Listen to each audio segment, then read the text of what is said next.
Oh maaf, sebentar. Mengapa Nabi Isa itu ditangkap dan dibunuh? Ya, pokoknya orang Yahudi, ya imam-imam Yahudi mau membunuh dia. Mengapa?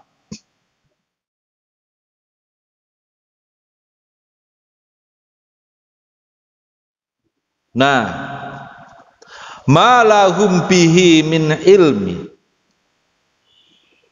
Bagi mereka itu tidak memiliki argumen, tidak memiliki dasar, tidak memiliki pengetahuan tentang Isa.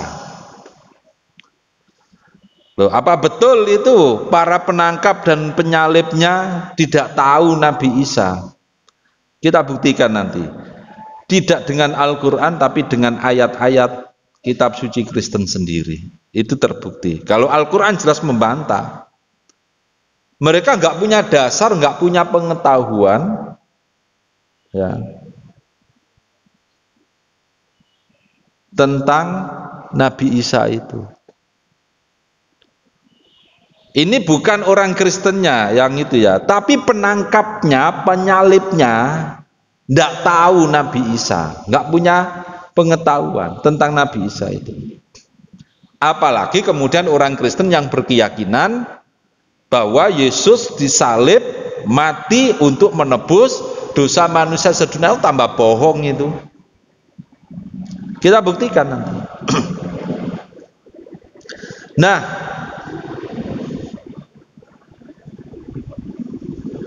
illat tiba'adun, mereka itu hanya mengikuti dugaan, ya, mengikuti dugaan, nggak yakin kalau yang ditangkap, yang disalib itu Nabi Isa. Itu para penyalib dan pembunuhnya dan penangkapnya loh ya, nggak yakin kalau yang ditangkap itu Nabi Isa.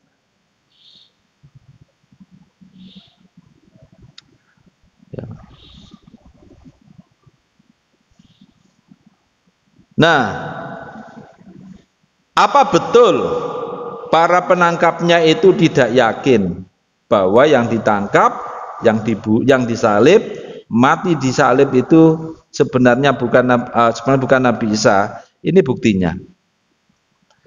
Oh maaf, sebentar. Mengapa Nabi Isa itu ditangkap dan dibunuh? Ya, pokoknya orang Yahudi, ya imam-imam Yahudi mau membunuh dia. Mengapa? Kita perlu tahu di ayat surat An-Nisa ini, ya, ayat 157 itu ada identitas Nabi Isa yang lengkap. Inna qatalnal masihah, sesungguhnya kami telah membunuh Al-Masih. Apa itu Al-Masih? Ini yang perlu kita mengetahui. Maaf, ini saya singkat aja ya. Apa pengertian Al-Masih? Nah, sebenarnya ini sudah banyak ya penjelasan dari para ulama tafsir Al-Qur'an. Banyak. Nah, ini ya. Mulai dari kitab tafsir yang yang babon istilahnya ya, dari mulai Tobari sampai Al-Baghawi, Ibnu Katsir, sampai yang ada di Indonesia Profesor Quraish Shihab dan Profesor Hasbi As-Siddiqi, ya, pakar tafsir Al-Quran dari Indonesia. Ini udah saya masukkan sini. Ini filenya nanti bisa saya sharekan ya, jadi nggak usah ditulis, nggak apa-apa ya, silakan disebar sebanyak-banyaknya, pokoknya jangan diubah. Kalau diubah saya nggak tanggung jawab ya, silakan disebar sebanyak-banyaknya. Singkatnya, kalau menurut ulama-ulama tafsir Al-Quran, pengertian Al-Masih itu adalah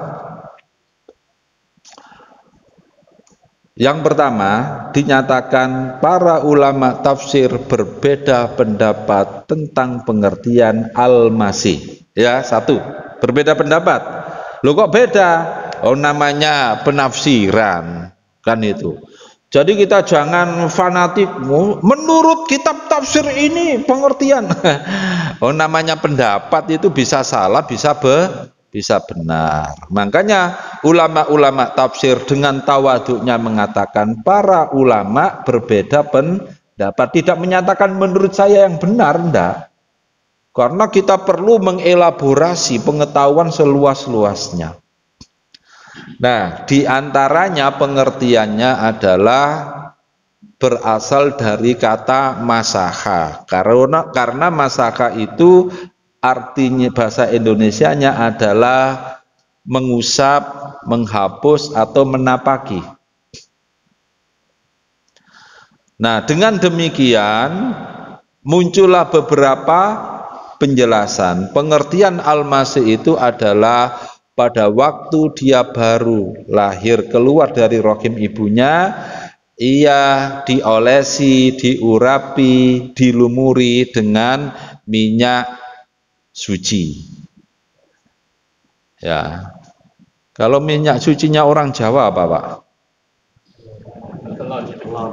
Bukan, biasanya dipakai untuk jimat dulu, dipakai nulis jimat.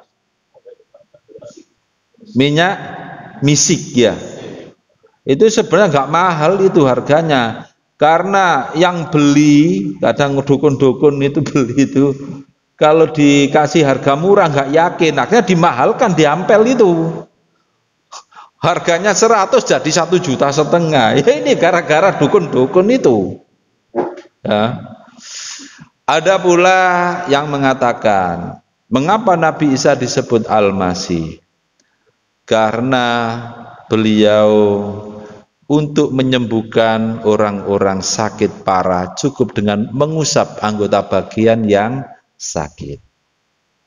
Ada pula yang berpendapat pengertian al-masih itu karena Nabi Isa senantiasa menapaki bumi, menggesekkan kakinya, berkelana untuk berdakwah. Macam-macam pengertiannya. Nah, itu menurut ulama-ulama tafsir.